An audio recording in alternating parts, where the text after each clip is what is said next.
आज हमने आलू के लच्छा पकोड़ा बनाए हैं और ये बहुत ही मज़े के बने हैं। इतने मज़े के हैं, इतने क्रिस्पी हैं, इतने क्रंची, यकीन करें। ये देख रहे हैं आप कितने ज़बरदस्त इसकी आवाज़ है। और इतने लच्छेदार पकोड़े शाम की चाय के साथ खाएं या खुद जिसको कहते हैं ना मेहमानों के आगे रखें, जैसे भी आप खाएं बनाएं। बहुत ही मज़े की ये रेसिपी है। और ये रेसिपी बनी किस तरह है, चलिए स्टार्ट करते हैं। बिस्मिल्लाहिर्रहमानिर्रहीम, अस्सलाम वालेकुम। क्या हाल है तमाम देखने वालों के? अपने घर में खुश रहें, आबाद रहें, आमीन सुम आमीन। आज हम आलू के लच्छा पकोड़े बना रहे हैं, जिसके लिए मैंने 3 आदद आलू लिए थे, जिसको मैंने बारीक बारीक इस तरह काट लिया है। आप देख सकते हैं, अगर आप कैमरा करीब करें उज़मा, तो ये देख सकते हैं कितना बारीक है। ठीक है, ये बारीक किस तरह हुए हैं। और इसको हमने कद्दूकश नहीं किया, इसको मैंने इसलिए पहले से काट के रखे हुए क्योंकि टाइम बहुत लग जाना था। एक आलू मैंने छोड़ दिया है। ये किस तरह हमने काटे हैं, इस तरह बारीक करके, जैसे फ्रेंच फ्राइज़ होते हैं ना, सेम उसी तरह। ठीक है, लेकिन उससे थोड़ा सा हमने पतला, इस तरह करके हमने इस तरह बारीक बारीक काटे। लेकिन यहाँ पर मैं आपको इस तरह बता रही हूँ, हमने कटिंग बोर्ड पर कटिंग की है। ये देखें, ये बारीक देख रही हैं आप, ये इस तरह।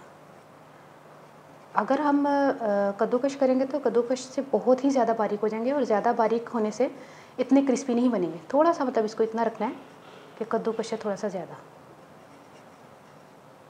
ये हम आपको बता रहे, मैंने ऐसे नहीं किया, मैंने कटिंग बोर्ड पे किया है, लेकिन आपको बताने के लिए कि इतना बारीक काटना है।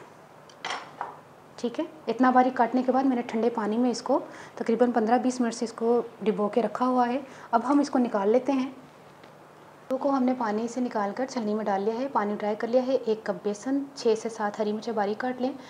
नमक अपने टेस्ट के हिसाब से, 1 टेबलस्पून कुटी हुई लाल मिर्च, 1 टेबलस्पून सफ़ेद ज़ीरा और 1 टेबलस्पून सूखा धनिया, हाफ़ टी स्पून अजवाइन, और ऑयल हमें चाहिए होगा फ्राई करने के लिए। तो फिर शुरू करते हैं।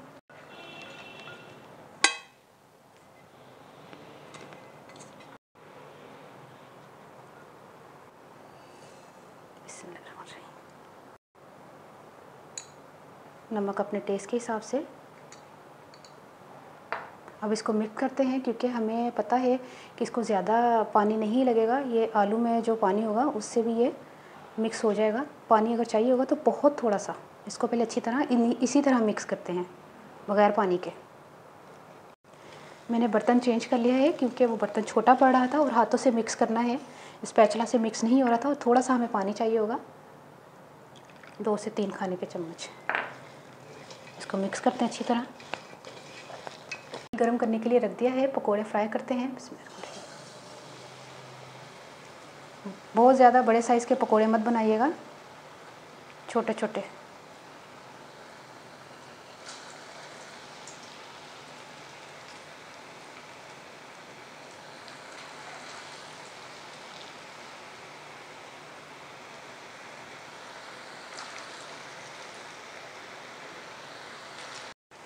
एकदम से मत पलटिएगा। जब मैंने डाले थे ना, उसको तकरीबन 1 मिनट के बाद मैं पलट रही हूँ। ठीक है,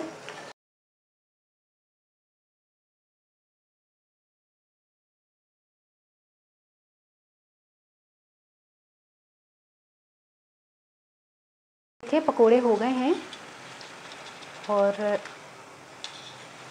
इसको हम निकाल लेते हैं। ये देखें कितने क्रिस्पी बने हैं और कितने लच्छेदार बने हैं। ये देखें लच्छे, देखें आप, क्योंकि बेसन आप ज़्यादा डाल देते हैं तो फिर इसलिए लच्छे नहीं बनते। लहसुन कह रही हूँ, बेसन कम डाला करें। फिर हम तमाम पकोड़ों को फ्राई कर लेते हैं। और फ्लेम आपने मीडियम रखना है, बहुत तेज़ फ्लेम पर नहीं फ्राई करना। छोटे छोटे पकोड़े बनाते हैं।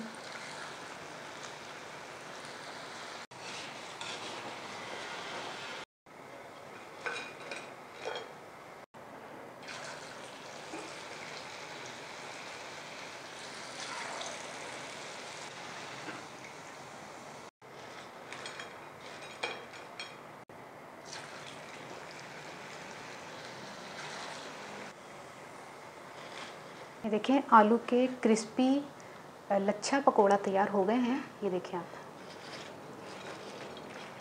देखिए सारे पकोड़े क्रिस्पी भी बने हैं और लच्छेदार भी बने हैं। आप देख सकते हैं, लच्छे देखें इनके, और क्रिस्पी बन देखेगा इनका।